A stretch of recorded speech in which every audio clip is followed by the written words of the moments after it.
السلام عليكم ورحمة الله وبركاته أخواتي، كي دايرين؟ لاباس عليكم؟ أموركم مزيانة؟ نتمنى هذا الفيديو يلقاكم في أحسن حال. اليوم غنقدم لكم هذه الوصفة الرائعة بزاف وفعالة فعالة في علاج البرد أو السعال، الكحبة. اللي عنده الكحبة تيكحب مزيانة بزاف، واللي عنده الحساسية ومزيانة حتى اللي عنده نقص في فيتامين دي.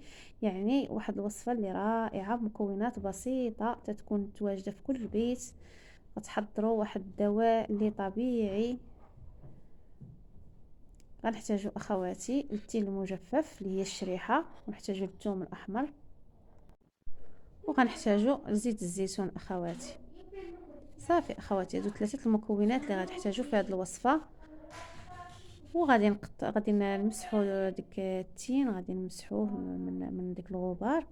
انا مبغيتش نغسلو لانه جاني نقي، بغيت ندوز عليه واحد المسحه وصافي. المهم غادي نمسحو كامل. صافي غادي نمسحو كامل اخواتي. غنزولو داك الراس الفوقاني، وغادي نقطعو الانصاف ونقشرو الثوم حتى هو ونقطعو الى اطراف. صافي، وها نتوما اخواتي الفيديو تيوضح نفسه بنفسه.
صافي اخواتي، كيف ما شفتوا الثومه غنقطعوها مع دابا. الا كانت كبيره تقطعوها لجوج الانصاف، والا كانت كبر يعني تقطعوها حتى الربعه.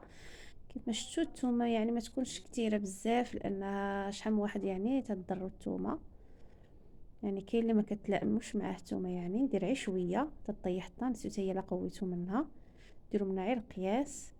كيف ما شفتوا هذاك النصيص كندير فيه الطريف ديال الثوم، يعني غير طريف صغيور صافي، وكنخشيه لداخل.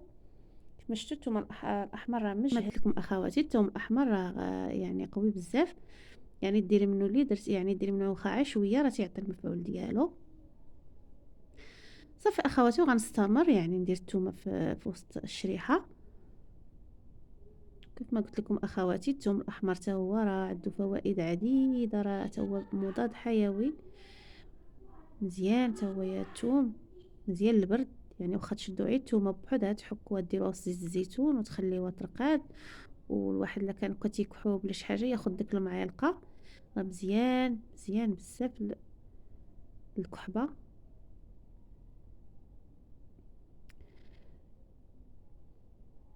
يعني غير بوحدو راه مزيان. وعاد فاش كديريه مع الشريحه يعني تيولي عنده، يعني تتولي عنده مزايا وحده اخرى. كيف ما شفتوا الشريحه حتى هي راه عندها زوينه بزاف. اللي عنده نقص في الفيتامين دي مزيانه حتى هي للبرد. يعني الشريحه حتى هي عندها واحد المنافع كثيره. ولهذا اخواتي ما نبخلوش على روسنا، نصاوبوا بحال هاد الوصفه في الدار. شحال من خطره تكون عندنا الشريحه، تكون الثومه، كلشي تيكون موجود، وكنبخلوا باش نصايبوا هاد الوصفه اللي جد رائعه. يعني كتغنيك على بزاف الحوايج، كتغنيك على الطبيب، على الدواء. يعني فاش كتاخدي هذه راه سبحان الله العظيم سيرتو في هذا الحال بارد مزيانه الانسان ما يحيدهاش من الدار. مزيانه للبرد بزاف. ايوا نتمنىكم اخواتي ديروا الطريقه هذه. انا ما بغيتش نديرها تبخر، درتها بهذه الطريقه هذه باش تحافظ على المنافع ديالها. الا درتيها تبخر عاوتاني كتنزل كاع المنافع اللي فيها كتنزل. يعني ما كتبقاش عندها بزاف الفيتامينات كينزلوا من الشريحه. داكشي باش انا غادي نخليها كترقد في الزيت الزيتون واحد المده ديال اسبوع، ديروها في واحد المكان اللي يكون مظلم صافي، وتبداو تستهلكوها اخواتي. وبالنسبه للقرعات من الاحسن يكونوا زجاجيين بحال هذا الشكل، وتعقموهم اخواتي ضروري من التعقيم، ديروا لهم ما يكون طايب وتخليهم ينشفوا مزيان من داك الماء وتنشفوهم مزيان صافي اخواتي، وديروا فيهم الشريحه ديالكم. وها الوصفه واجده اخواتي صافي. تحاولوا تلبسوهم بداك الزيت الزيتون، تحاولوا تغطيو عليهم ما تخليوهمش يبانوا صافي، وتحكموا ليهم الاغلاق اخواتي، وديرهم في واحد المكان اللي تيكون مظلم صافي واحد المده ديال اسبوع وها هما واجدين وبصحتكم وراحتكم اخواتي. ونتمنى هذا الفيديو يعجبكم، وما تنسونيش من الاشتراك والضغط على الجرس باش يوصلكم كل ما هو جديد. ومع السلامه الى فيديو قادم ان شاء الله.